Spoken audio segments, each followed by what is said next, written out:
Too Naked to Hide by Nina J. Course. Chapter 11.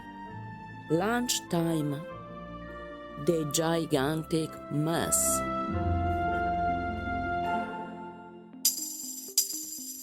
Fuck.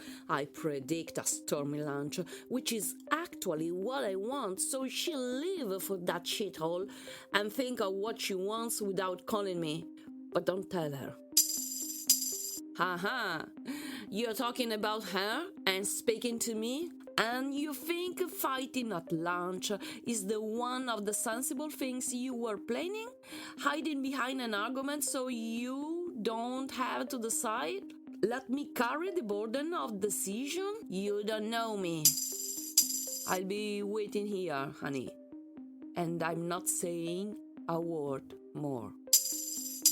I am on the tram. In 3 minutes, I'm off at the Riviere. Then I'll take Via Zabarella. You could meet me halfway. Come unarmed, please. Oh, so you moved in with Patrizia, and meanwhile, you had your fun with Eva. Exactly. That's right. At least until one day I walked in the office and I see Alessandra sitting there, waiting for me. Alessandra? Ever take a break? Surrounded by women who are crazy about you? I must say that day I had a bang in my head. Ho fatto un colpo. There was nobody at the office except Chiara, who let her in. Alessandra starts crying. She says that she was so very sorry about what happened and she had behaved like a fool with me. But now she felt neglected through the guy had offered her the moon. He had even given her a car as a present. In the meantime, Chiara had left to lunch.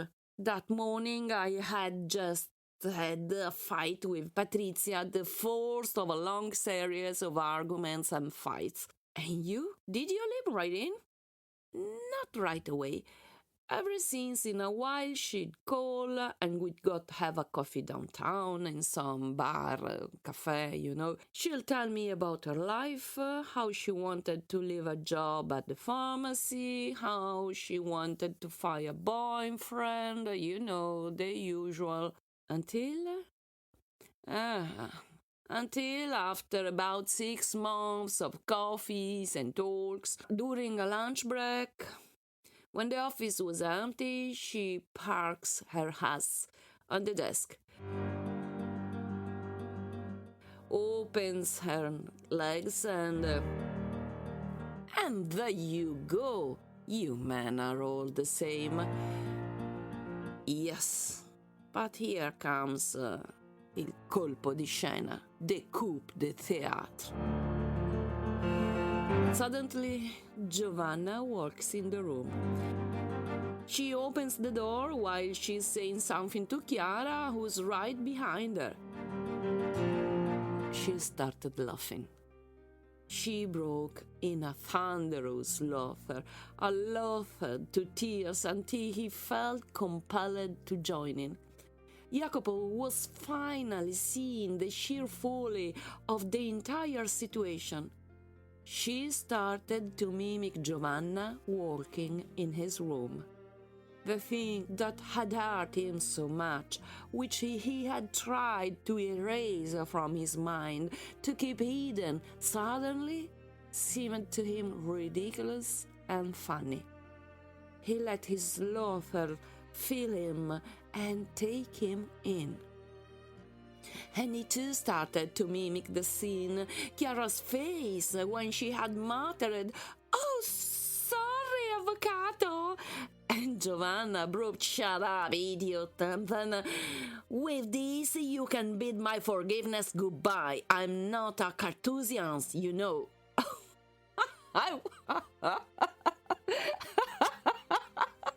What? That's supposed to me? A Cartesian? Beats me. Ask her. She's the expert on words. They had continued to laugh in sudden fits on uncontrollable laughter. Every time they tried to settle down, she'd start jiggling, and they'd be off again.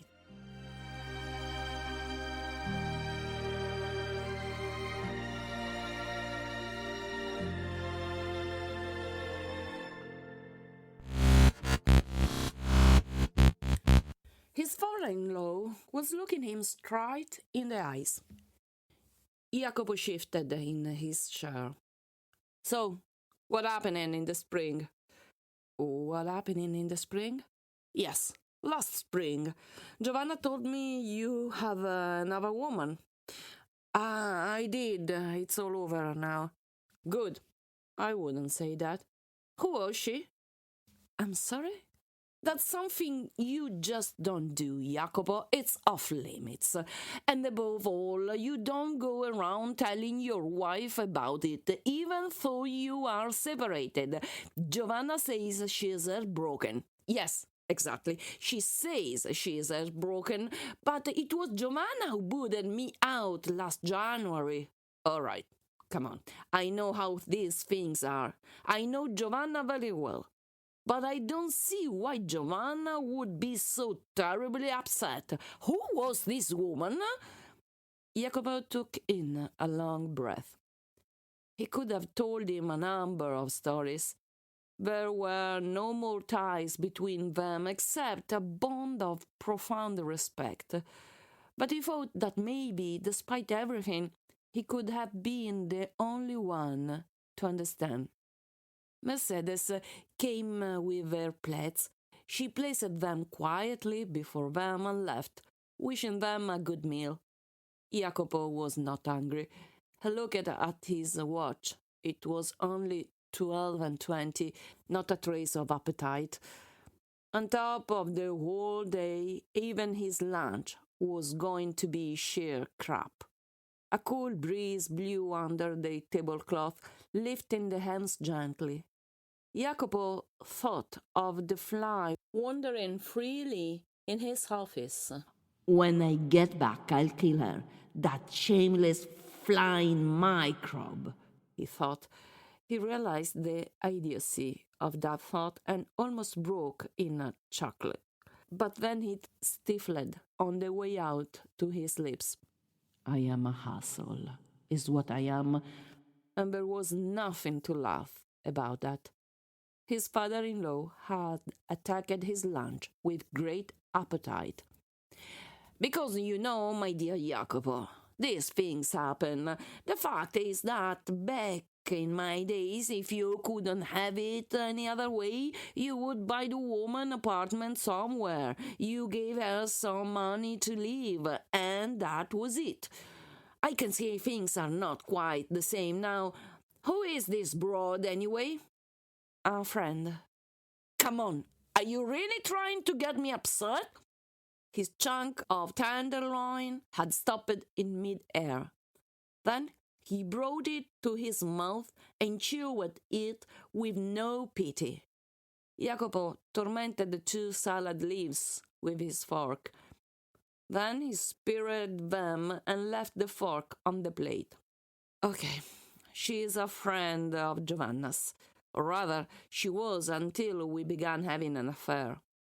Yes, that's exactly what Giovanna said. A friend of hers. You had to screw a friend of hers. That's correct. And now it's all over? Yes, it's all over. And why? Jacopo chewed a mouthful of salad. The red leaves of radicchio were bitter, and he had put too much vinegar on them. She'd married and has 2 small children. Well, not exactly small, more or less the same age of mine. I don't see the problem.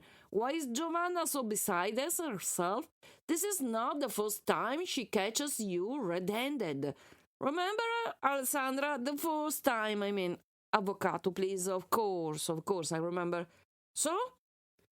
So maybe this was the first time Giovanna was able to have a group of friends, 4 of them, including her. Okay. But this woman has a name? No. Has that? The name doesn't matter. You didn't answer my question. I don't want to tell you her name. I want to know why it's over, Jacopo. I want to know if it is over. It's over. Good God! Will you tell me why already? His father-in-law had already gobbled down his tenderloin steak. He threw the knife on the plate with annoyance. He leaned over the table towards Jacopo, brandishing his fork like a sword. Will you tell me why it's over? Was she an ordinary slut? One you managed to get rid of in no time? Did you take her to Prada and bought her a bag, a watch, some other knick-knack she wanted? Did you say goodbye and that was that? Who the hell is this hussy?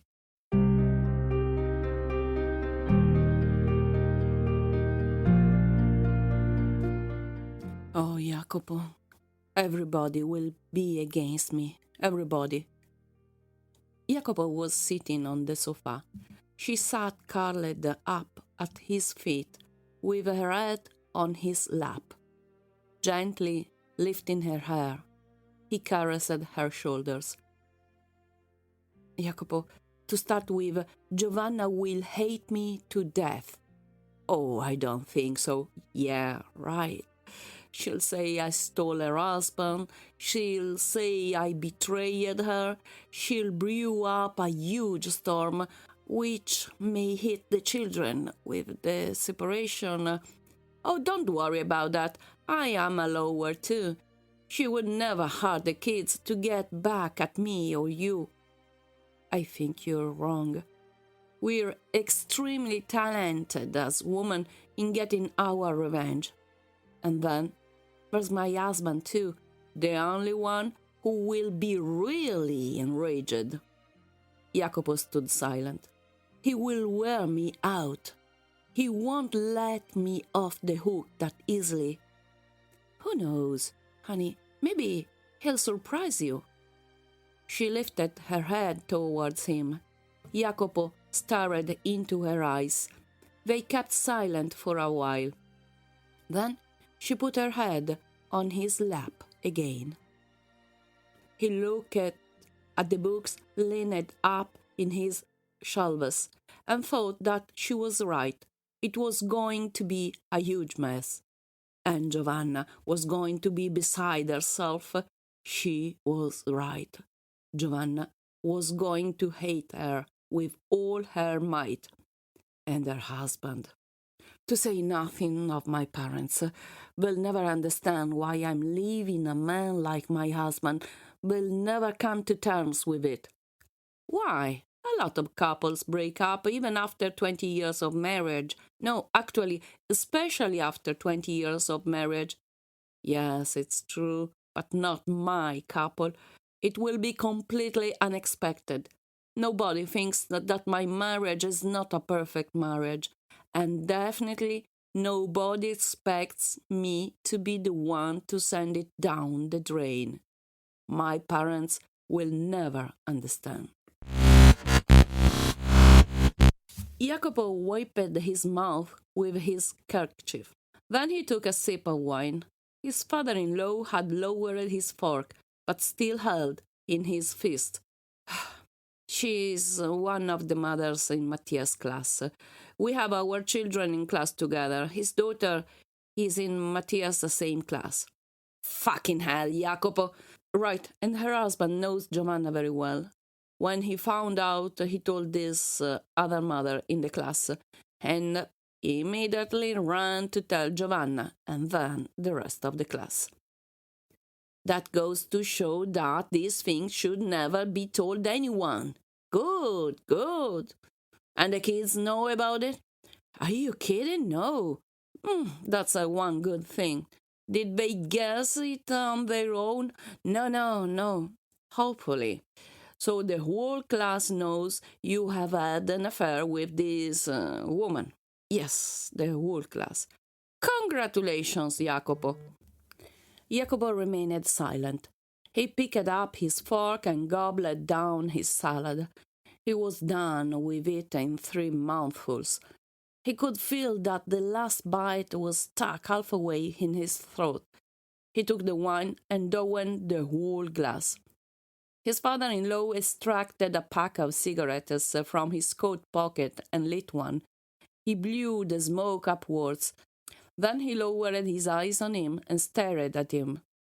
"So, Jacopo, why it's over?" "I couldn't go through with it." "Do you regret it?" Jacopo stared at him straight in the eye. "This affair, are we sure it's over?" "Yes, Avvocato, it's over. Over." "You came to the decision together?"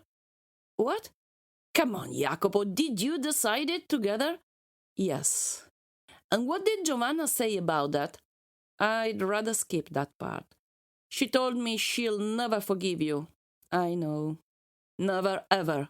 And this time she's for real, Jacopo, you know that?" "Yes, I do." "So now you're all by your lonesome, without Giovanna and without the other one?" "Yes." "Any other woman in sight?" "Of course not. There's nobody else." "That's not like you." "That's how it is, though." "Then you are in a real, gigantic, thick mess."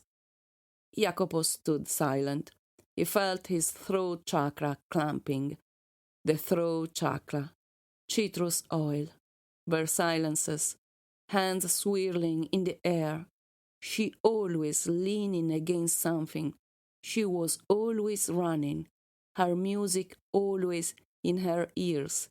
Cheerfulness and lightheartedness. Our age of innocence, she called it. Her perfect lips. The throat chakra. Citrus oil. Their silences. Her hands swirling in the air, a short circuit in his thoughts. "I can't do this. I can't. I never will." So we're left with Patrizia. Yes, Patrizia. In her free time, she has started to attend a psychology class, not sure which one, something about interpersonal relationship, something like that. Then she'd come home and psychoanalyze me, and the picture that came out was not at all reassuring. According to her, I was inconsistent and fickle, and then, what else? Yes, capricious, moody, grumpy, in short, hardly reliable. Fights turned up on a daily basis. Plus, she caught me a couple of times with my cell phone in hand, talking to Eva. She became jealous. When I walked in the house, she'd start asking where I went or what I did. She'd swarm me with questions all the time.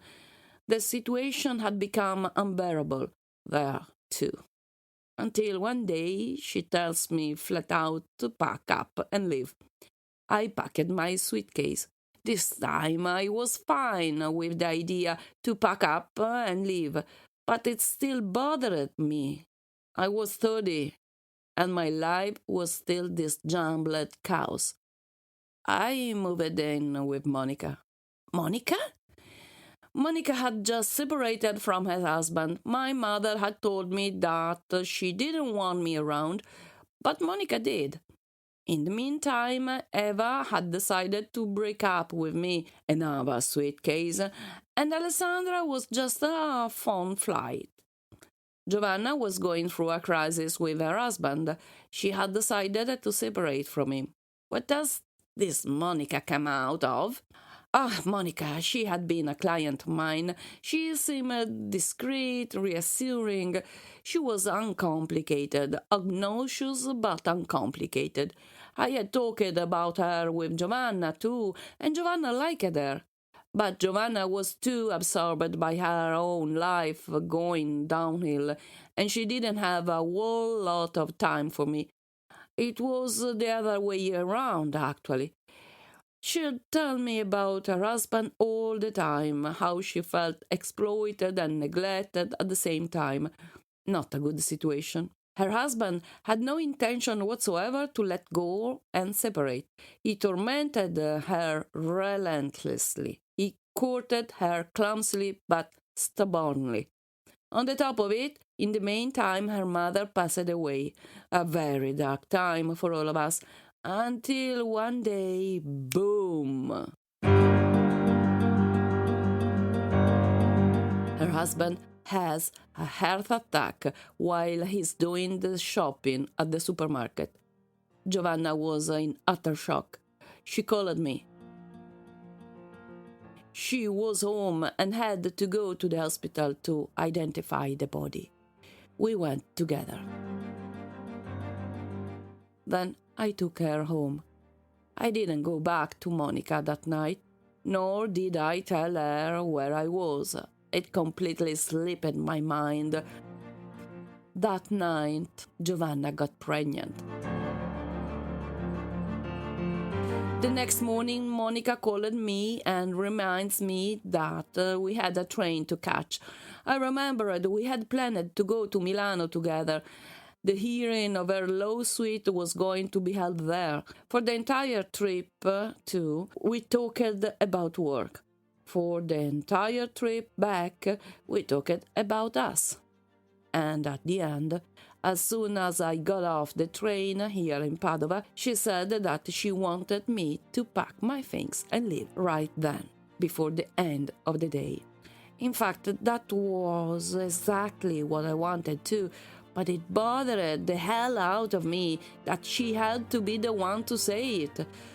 But at that point, I had already invested in a nice oversized trolley.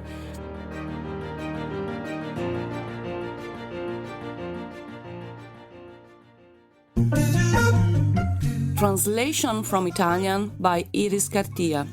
Original music by Massimo Moretti for Maxmore Music. Post-production editing by Gina Lee.